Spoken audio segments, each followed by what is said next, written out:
Oh, hi there, everyone. Welcome to another episode of Cardwell's Cauldrons here at Geektopia Island. I'm Cardwell. And I'm Kevin. And today, we brewed up a little weird, fun little deck. Pretty cheap to make and not sure what it's going to do. But you let us know if it sounds good to you. Before we do, though, go ahead and remind you that we do have a Patreon. It only takes $1 to support us, so we love you very much for it, and the link will be down below. And today's deck is called Long Live the King, because we're just doing one thing and one thing only. And that's all it is. Hey, sometimes that one thing gets you there, and that's what matters. I mean, when it's a creature that's a 7/6 Vigilance Trampler, it's hopefully gonna definitely get you there. It's pretty good. Yeah, but with that, it is Festering Troll King. Is 2 green, green, green, green. Hopefully, you're never gonna be casting it because, well, of course, when he enters the battlefield, if you cast it from your hand, create 3 food tokens. But sacrifice 3 foods. Return Festering Troll King from your graveyard to the battlefield. Activate this ability only during your turn. So you can't be super cute with it, but you can still hopefully get them out maybe by turn 4, really. As soon as, maybe even turn 3 if we can get there. Yeah, that is still a relatively free dude. Or it can be a free dude. Yeah, I mean, a lot of people, while playing on Arena, a lot of people have time to just make tons of food tokens and it gets super annoying. But with this guy, he's a 7/6 Trampler. Yeah, maybe on turn 4. Bring him into play. Exactly. So let's go ahead and dive in on how we're going to do that, right? First up is a Gilded Goose. It is a 1 green for a 0/2 flying bird. And when it enters the battlefield, you create a food token. So that helps. Yep. And you can pay green and 1, create a food token. There you go. Or you can sacrifice the food token, add 1 mana of any color. Yep. So if you need to help pump him out quickly, you can use the food token for mana, or you can just sacrifice him. Exactly. And then the next one, of course, is Curious Pear. It's a 2-drop 1/3, but what you want to use them for is the adventure, Hansel and Gretel. It's called Treats to Share. It's a 1-drop sorcery. Create a food token. Simple as that. It's just quick, simple, and stuff. Adventure, and later on, if you need a blocker, you can go be like, cool, have a blocker. Exactly. Next up is the Frilled Mystic. It is a 2 blue, 2 green for a 3/2 flash, Elf Lizard Wizard. And when he enters the battlefield, you may counter target spell. So we're playing blue-green. That's your only kill spells, just counter spells. Yeah, pretty much. So you gotta run them. And gonna be there. Yeah, I was building this. I was like, oh, I have no control, as I always do. And I figured, why not just pump this out and hopefully get there. Now the next one, of course, is a god that we haven't used, so I decided to want to try her. Is Nyla Kenai. It's a 3 and a green 5/6 god. And of course, if your devotion is green is less than 5, Nyla isn't a creature. But if you have Nyla and the Troll King out, then you got it already. Yeah. But creature spells you cast cost 1 less to cast, and then you can pay 3, reveal the top card of your library. If it's a creature card, put it in your hand. Otherwise, you may put it in your graveyard. And that's another cute little way we're going to be able to throw them in the graveyard if we wanted to. Yeah, because then you can sacrifice food tokens. Exactly. Next is the Wicked Wolf. He is 2 green and 2 for a 3/3 wolf. When he enters the battlefield, it fights up to 1 target creature you don't control. And you can sacrifice the food, put a moment counter on Wicked Wolf. It gains indestructible until the end of turn, and you tap it. Yep.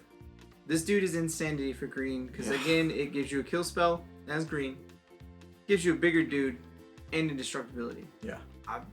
Great. Exactly. Like, if you're not playing against black, because black has all exile kills at the moment, but this, he can get there. He's your alternative win for sure. Maybe even your first choice, because if he's just there out with 2 food tokens, then you just can win the game. Yeah.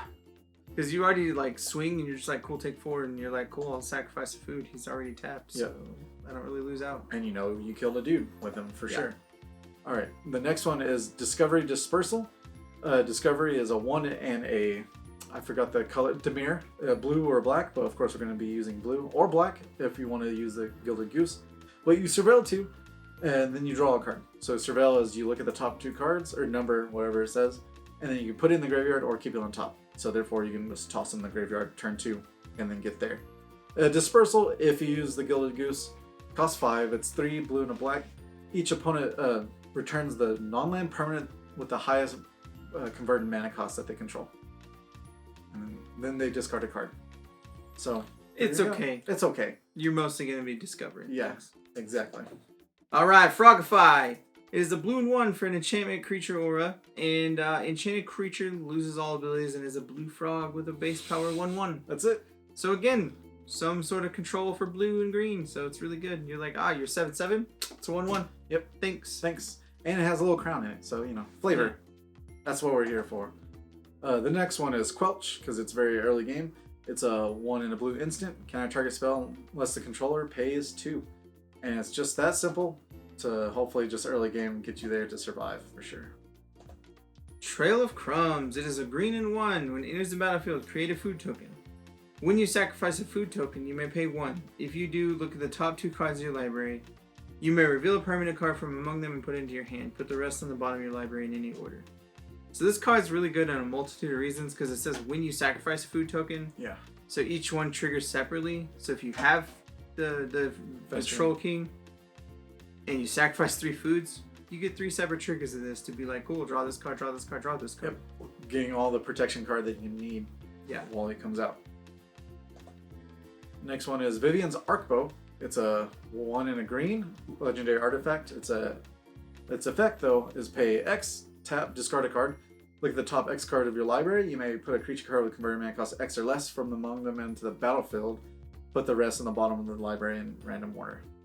So it's just hopefully there to get you some food creature tokens, or maybe if you get long-winded, then you can go ahead and cast them out for sure. Next up is Giant Opportunity. It is a green and 2 for a sorcery. You may sacrifice 2 foods. If you do, create a 7/7 green giant creature a token.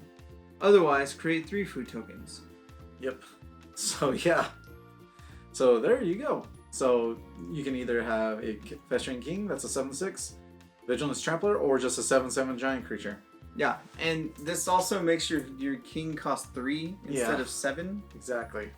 So turn 2 you can do Discovery to put them in the graveyard, and then turn 3 you play this, and then you sacrifice 3 food tokens, and then you have them. Yeah, it's kind of gross. Yeah, super gross. And then once you have them on the field for them to kill, then you bring them back every time you just make food tokens. Seems good enough. And the next one is Thirst for Meaning. It's 2 in a blue instant, draw 3 cards and discard 2 cards unless you discard an enchantment card. Simple as that. It's super good draw. Yeah. Right now, it's one of the best cards to draw with because it's relatively free. Exactly. And of course you have an enchantment if you want to toss away, or just toss away your king and something else that you don't care for. With that is the deck. It's very simple. It's very packed in with a lot of 4s and 3s. And hopefully all you want to do is a little creature combo deck. And that's the only way I can know how to make combo decks, is with creatures. But with the lands, of course, it's very basic. You have your Breeding Pools, which is the shock land. You get 4 of. You get 4 Temple of Mystery, which is of course the Skyland, which is okay. Forest, Island, and of course the Castle Vantress, which is the blue special land. So you can pay 2 blue and 2, tap it, and then scry 2. Simple as that. So good. Yep. And with that, that is the list, and it'll be down below if you want to check it out and see. I'll go ahead and put it up on Arena and see how well it plays for sure. And hopefully you enjoyed your stay at Geektopia Island. Goodbye. Later. Also, guys, I just remind y'all to hit that like button, subscribe to our channel, and if you want to keep up to date on all our future content, make sure you click that bell. It'll give you all the notifications you need. With that, we'd like to go ahead and give a big thank you to all our fans that support us through the year, and especially our Patreon support people. We do like to give a shout out to our Mythic and Above supporters, and that would be Dwayne Higgs. Thank you very much. We love you.